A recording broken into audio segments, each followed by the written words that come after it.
Kusina time na naman po tayo, ka-idol.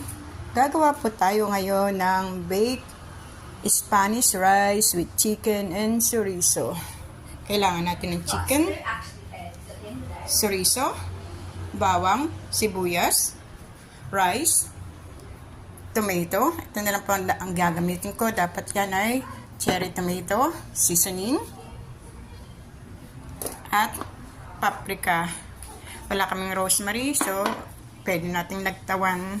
Gisa lang po natin ang bawang sibuyas at itong paprika, chorizo, tomato. Tapos unaban natin ng bigas, ihalo natin, mekos-mekos, saka natin ibibake ng mga 30 minutes.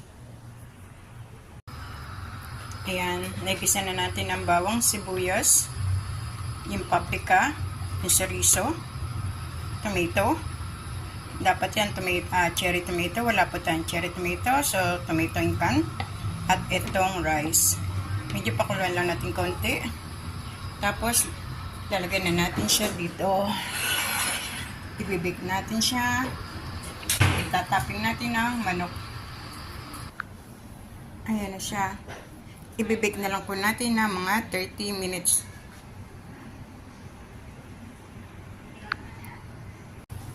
Check po natin kung luto na. Ayan na siya. Ayan na ang baked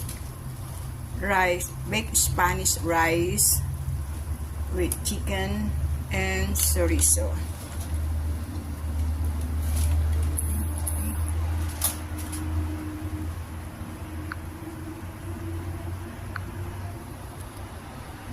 Thanks for watching.